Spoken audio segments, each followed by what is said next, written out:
and welcome back to Chatty Chit Chats with Chatty Mother on the last hour of Solar Power. Good morning, everybody. Good morning. It is actually 7:17 a.m., you guys. It is an early episode, and you do only hear me by myself because it is a solo episode. I am not in the booth today.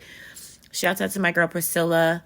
They have a special radio show going on today that I am not a part of. They actually have I think it's something to do with a guest that's coming on to speak about something to do with the topic of November, like just ending off November. It is actually December 1st, everybody. Good morning. I am so excited. I may not sound like it. I sound a little sleepy. I still got sleep in my voice. But I'm excited because this episode is going to be very juicy, very wet. Very exciting, okay? And very, very much rated R. So I do not need, if you are under 18 or if you know you ain't supposed to be listening to this, you better click out. I have a lot of other videos that are more family friendly. Go check those out. I hope you guys are doing well. I was doing some little bit of research on topics and trying to figure out what I should talk about, gathering all of my information, and I came across 14 really good sex questions. Now, I'm not going to go through all the sex questions. I picked out a few of them that I want to discuss with you guys. I'm super excited. These are coming from Oprah.com. Now, if you know me, when I was younger, if anybody would have asked me what I wanted to be when I was older, I would have said Oprah. I wanted to be a talk show host. I thought she was amazing. She's done some amazing work. So anyways, I got these from her website. I just so happened to come across them on her website, and we're going to go through them. So prepare yourself, hold on to your seats, and get ready to change your panties. No, I'm just joking. Okay, too far. Let's get into the first question, everybody. So the first one is, what's the best time to raise delicate sexual issues with a new partner? And before I answer it, I'm actually answering it directly. These are questions and answers on her website already. I don't know if you guys know Sue Johansson. There was a lady who had this she had a TV show, and it would come off like late hours, after hours when like kids were sleeping. And it was about sex. It was this older white lady with glasses, and people would call in asking all types of sexual questions.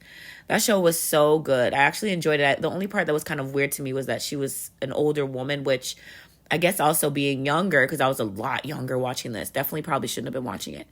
But yeah, she would answer really deep questions. People would call in about, something to do with their wife or their husband and sexually and just even themselves, like how to pleasure themselves or what's the best toy on the market. And she would answer. I believe she's a sex therapist or something. I'm not 100% sure. I can't remember. But if I'm not mistaken, I think that it's her answering a couple of these questions here. So let's answer this question. The question again was, and if you've watched that show, comment down below. I want to know if you actually know the show I'm talking about. I can't remember the name, but I remember her name was Sue Johansson or Johansson, something like that. I could be wrong. I can't remember exactly, but if you remember a show like that, let me know. Okay, the question is, what's the best time to raise delicate sexual issues with a new partner? So they say Sue Johansson, who is, I don't know, it says RN. I don't know if she's a registered nurse. I don't know. But it says, if it's something like herpes, like I have herpes, you tell the person before you become intimate. When you're alone together and it's a non-sexual moment, preferably not when you're trying to leave or drive away, you want to make sure you have time to sit down and actually have this conversation. You don't want to be running out of the place or whatever the space is. You want to make sure you have enough time so that you can dedicate this conversation to, receive responses and all that type of stuff. I think that's her answer. Now, my answer to this would be, I think it depends on the situation. Like if you're also, another situation would be like maybe if you're trying to tell your partner that they're not sexually satisfying you, or there's something new you want to try that you are not sure how they're going to respond. I think the better one to talk about is if your partner is not satisfying you, how would you bring that topic up to them? Like, how do you bring it up? My answer to that would be, I think that it's important to first maybe start off with the things that they do well, that you do enjoy, and emphasize on those things that you enjoy. Try not to talk about what you don't enjoy. I would say that when they're doing things that you do enjoy, make sure that you're letting them know, like physically let them know by keeping their head there, their hand there, their body there, whatever it is, or by letting them know verbally. Just let them know, I like when you do this and that. Like, and ask them questions. Like, a lot of times in relationships, we're not talking about our sex, we're just having it. And I think it's really important to make sure that you're asking those questions. Like me and my spouse, we do a lot of question time. Y'all know I'm chatty patty. I don't play in my relationship. So we do questions like, what do you enjoy the most that I do sexually to you? Or what's your least favorite thing that I do sexually? Stuff like that, just so that you can get to know more. And that way it's not just putting it on your partner that, I'm not pleased. And, kind of, it can bruise their ego. It can make things awkward. And that's just natural. Like, think about somebody telling you, that you're not pleasing them sexually. It's just like a lot of thoughts come into play. You need to know more. And somebody can actually tell you that. I think it depends on your relationship, but I just think it's a better way is to emphasize on what you do enjoy. Let them know you want more of that. You can go from there. So that's the first one. I'm going to get off the first question now. If you want to have something to add, because I'm sure there's a lot more we could add to this, please join the conversation and comment down below. I'd love to hear from you guys. Don't be shy. The next one is, can you learn to be passionate about someone if there's no chemistry at first? The answer coming from, okay, so yeah, I was right. So under this one, it says the person who's answering this is Sue Johansson, RN, the host of Oxygen's Talk Sex with Sue Johansson and author of Sex, Sex, and More Sex. You see, my memory is not that bad.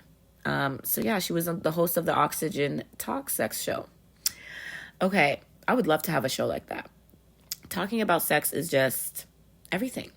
You learn so much, and you start to feel more comfortable with your own sexual choices and habits and ways and things that you want. So it's exciting. So let's get back to the question, because y'all know I'm about to trail the hell off. Okay, so can you learn to be passionate about someone if there's no chemistry at first? Sue Johansson says, if a couple likes each other, has fun together, and basically has a good relationship, they shouldn't call it quits if everything is there but sex. Chemistry can grow if you give yourself permission to learn about yourself as a sexual human being and to communicate your desires. That's probably better than falling for someone in a mad, passionate heat. Because when you realize you don't actually like each other, sex is the first thing to go. And then you have nothing. So that was Sue's answer. Now I'm going to share my answer. I think so. Basically, can you be sexually passionate about someone if there's no chemistry at first? I think it's possible, because I think a lot of people, there's some people out here who are turned on sexually by someone's intelligence and their intellect, and it can be turned on by what they bring in a more mental way, I guess. I don't even know. There's another word I'm looking for, not mental, but in a way that's not sexual or physical. And there's a lot of people that get turned on without that physical part of it. So yeah, you can actually meet somebody that you're not even physically attracted to and start talking to them, and then they become attractive to you. So there's a lot of things that can change, not being sexually passionate about someone if there's no chemistry at first. Chemistry is something that you build, and it can grow. So I do think it's possible. I think it's very possible. That's my answer. So I would love to hear from you guys. Make sure you guys comment down below. Can you be sexually passionate about someone if there's no chemistry at first? I think it's possible. I think it's possible for it to happen for people.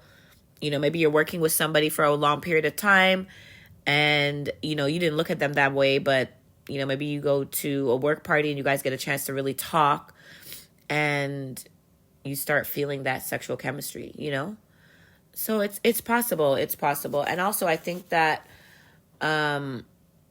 it's saying, can you learn to? So that's over time, right? Over time, again, I think is the main key here. So comment down below, add your thoughts, and let's get into the next one. We have about 3 more. Okay. Can you have a great, long-lasting sex life with the same partner? This one is being answered by Barry W. McCarthy, who has a PhD, or he is a PhD professor of psychology at American University in Washington, D.C. So he says, absolutely, you can have a great, long-lasting sex life with the same partner, but you're not going to have movie-style sex. Movie sex is romantic and passionate. You idolize your partner. You're turned on before you even begin, and you make love every time you're together. In an ongoing relationship, sex is more about intimacy and security. It's integrated with who you really are. It doesn't happen also as often. Couples who keep their sex lives going develop a style early on. Who initiates? How much foreplay is included? Do you like taking turns? Do you or do you not appreciate quickies? You also consciously make time for sex. The idea that the best sex is spontaneous is a myth. Girl, I could speak to that. Most long-term couples plan their sexual experiences. It's like going to a show. A part of the pleasure is looking forward to it. Sexually satisfied couples also know that sometimes the show will be great and other times it will be mediocre or even worse. You have to be realistic and not panic thinking this means you're falling out of love or failing as a lover. Healthy, mutually pleasing sex really helps to strengthen the bond between couples. The more you avoid having sex, the more self-conscious you become about it and the harder it is to get back on track. So keep on bumping and grinding, y'all. And that's just my part. Now, for me to answer the question, I totally agree with this answer. I felt like I could relate so much. I'm in a relationship that's going on 10 years. Okay, 10 years, you guys. 10 years. So I can definitely relate to this where there's times that you feel like you're actually planning sex and not even planning it. For instance, maybe, for example, something like during the day, if you know that you want to get it on later in the evening, just kind of shoot your partner a text like, I can't wait for tonight, you make sure you're ready for tonight. This is something like that, something where you're kind of letting them know. That's kind of like planning sex in a way. So you both have it in your mind and you're going to make some time for that and maybe not come into the bed too tired. That for me is one of my personal issues is I'm always really tired from my day. I have the twin boys. They're 4 years old. I have a 15-year-old daughter. I have a house to run. I am also working. So I have a lot going on. And sometimes I come into the bed. I might even have the whole plan for the day. I might have already shot that text to my spouse that, hey, I'm in the mood, so you better be ready tonight. And then hours later when it's, tonight, I'm just pooped and just not ready. Like I'm tired. So then we don't have it. So that's definitely possible. But you can definitely have great long lasting sex with the same partner. I believe that 100%. I agree that sex is more about the intimacy and security. So I also agree about that. I also agree that, a lot of people who are not as mature do believe that sex will be this whole movie style thing that he mentioned. So yeah, I think that it's important to understand those things that he mentioned because that way you're not setting yourself up for, okay, what's this? Every now and then you're going to have those nights where it's just not as poppin', And then you will have those nights where it does feel like, oh my God, it felt like a movie last night type of thing. So yeah, it's definitely, you can definitely have a great long lasting sex life with the same partner as long as you're both also open and willing to evolve with each other and learn new things, talk about what you like and what you don't like, and just make sure that you're being honest in the best way that you can. Comment down below if you could relate to this, if you've been in if you've been in a long lasting relationship and you can, speak to some of this or you can understand this, or if not, or you can add to this.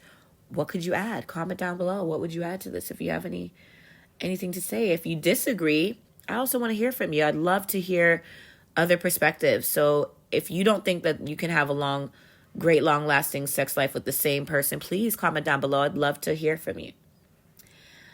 You can also comment anonymously if you'd like. Open a new YouTube page, subscribe to my channel, and place your comment. The next question, which is the second to last question, we have one more after this, is, do men compare us to the women in porn movies? So are men comparing their women, spouses, girlfriends, whatever, to women in porno movies? The person that's answering this question is Candida Royale. Hopefully I'm saying her name right. Candida Royale. She's a former adult film star, president of Femme Productions, and author of How to Tell a Naked Man What to Do. Okay, Candida, we hear you, girl. This is her answer. Most men aren't wishing their partners look like women in porno movies. They just wish that they were as comfortable with their bodies and with sex. We're a lot harder on ourselves than men, as women. And all you need is a body that's soft, smells good, and tastes good. Okay? Keep the lighting low if you like it. Find a low, elegant gown or an outfit you feel comfortable in. And forget the elaborate bustier. Not all men are into lingerie. And there's nothing worse than squeezing into something skimpy that you're bulging out of. Okay, so Candida. I'm sorry, I have a little bit of a leftover cold happening, so that's why I sound a bit stuffy on and off, and I feel it right now. But Candida answered this question. As a former adult film star, I'm sure she would have some great insight into what, porn movies portray and, how men might look at it and what they kind of would expect. It's nice to know that, in her opinion, men aren't wishing their partners look like these women. I'm sure there are some women who could speak differently to that. Those men, you need to leave them. If any man is comparing you to another woman and you know about it, that's a problem. Now it says they just wish you were as comfortable with your body and with sex as the women in pornos are, because those women in those porns, they be going. I said those porns. Those women in those videos, they go in and they're very, very confident and comfortable because they've been doing this. And it's true. A lot of us as women are very hard on ourselves, even more than men, but of course, way more than those women that are in those porn videos. So, of course, it would be easy to believe that your man would compare you to a woman in a video like that. But girl, if you're just performing and you're doing what you got to do and you are enjoying yourself, I think that your partner will enjoy themselves as well. And we're not meant to be doing all this extremely flexible stuff like during sex. I don't think we should be expected, I guess I should say, instead of we're not meant to be, because clearly we are able to do it. So maybe we can do it. If you want to do it, it's up to you. But I just don't think that there should be that pressure on women based off of porn videos. And I think that that's one of my biggest issues that I think needs to be spoke about more, is a lot of men are obsessed and really truly enjoy watching these porn videos, and then they take that and pressure their women to perform in a certain way, or break their legs, ankles, neck, back, and everything just to make this sexual act happen that they saw on this porn site. We're not rag dolls. Your body is your choice. Your body is your body. And if, your partner is, comparing you to somebody in a porn video, they're immature and they need to work on themselves. So that's my answer for that. I do think that it does happen. Men do compare us women to the women in the porn videos. I think it happens, but I think it shouldn't happen. And if you're a man and you're listening to this, you better not be doing that. Okay, and if you have homies that are doing it, you better let them know, because it's not a good thing. We're not porno stars. Those women are getting paid to do what they're doing, first of all. And you have to remember that a lot of porn is acting. So just keep those things in mind. If you have anything to add, please, please, please comment down below. These questions are super juicy. We're about to get into the last question. And the last one is, can you be happy without sex? The person answering this question's name is Sandra Leiblum. She's a PhD as a sex therapist. So she is a sex therapist. And as a sex therapist, she can tell you that when a couple who hasn't been sexually active suddenly has a good experience sexually, you can see the difference. They come in laughing, they're talking, there's more physical affection between them. It's better than any other therapy session. It would be great if we could package the feeling although it usually only lasts for 24 hours and you have to do it again. On the other hand, there are women out there who simply don't care very much about sex. And there are more sexless marriages than you'd think. Relationships that can be bonded, loving, companionable, and devoted. Single women may find that what they most miss is a close relationship and not sex. And they often find that closeness with friends. That's why women do so well alone. And that's Sandra's answer. And I actually love that answer. I think it's a really, really good answer. I think I agree with this answer. I think that sex, obviously, if you both enjoy sex, I think that you would see the difference in a couple that's having sex more frequently than maybe a couple that's not. And then her saying that it lasts only 24 hours and having to do it again. I guess, it's the pheromones. It's those feelings of just like being in love after sex. Everything feels good and it just kind of fades away a little bit until you do it again. Her speaking about there being a lot of sexless marriages, I think that's really, really important because I've heard this so many times and it was unbelievable to me at first. I was just like, whoa, a sexless marriage? Like, that sounds so unhappy, but there's a lot of people who are just okay with it and they're thriving. Their relationship is healthy, they're happy, and they're in love. Personally, it's hard for me to understand it because I feel like I need that physical touch sexually to feel like even more closely bonded. But I do also understand that single women would say that they miss the close relationship versus sex. And that they would find, they can find closeness with their friends as well, which is why a lot of women do okay being single. Because obviously being single too, you can have your flings if you really need to. We also have vibrators.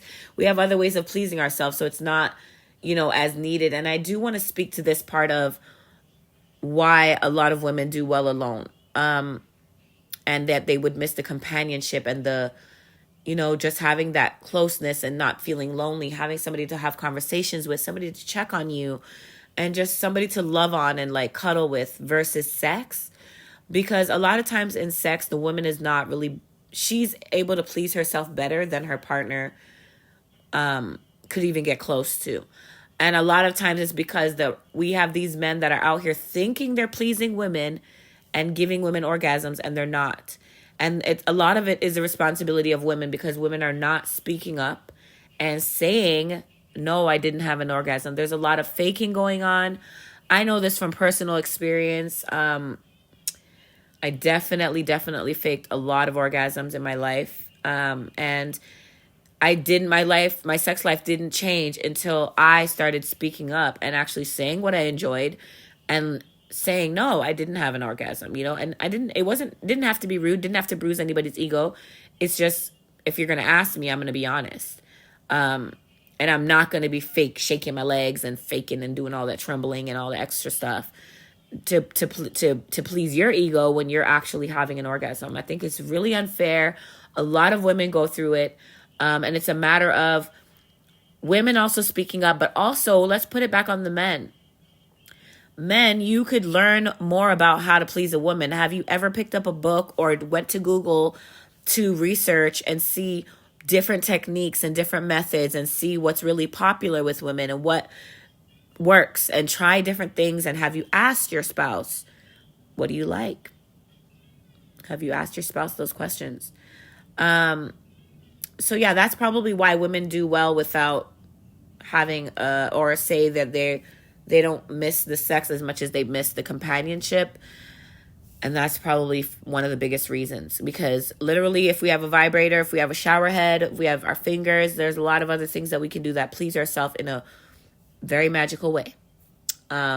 So yeah, I can understand this answer. But the question again is, can you be happy without sex? I think this is specific to each individual. A lot of people just don't like to be touched. There's a lot of people that have gone through traumas, which have caused them to they're very happy without it because they may be triggered by anything sexual. So it depends on the person. It depends on the individual. As a couple, I think her answer was a very good answer. If you haven't been having sex, also too, like the question before said, as a couple, if you stop having sex for months, it's going to be really uncomfortable or awkward to get back into the flow of things. So it's better to continue having sex where it may not be the best, but you're learning through each other, you're getting better each time, you're asking each other questions, and you're continuing to keep that bond going versus just not doing it at all. So keep asking those sexual questions, stay open with your partner. And oh my God, I wish you guys like the happiest sex lives ever. If you don't have a partner, keep in mind, you don't need to have a partner to have a happy sex life. You can do it all on your own, girl, guy, whatever you need. You got it right in your hands, literally. Your hands can do whatever you need. And there's a lot of sex shops that do, you can order online discreetly. So you don't have to worry about, being put on blast or any of that. Nobody has to know your business. They send you your products in a black box or a private bag where nobody would know what it is. It's not like it's coming and saying big old dildo on the front of the bag.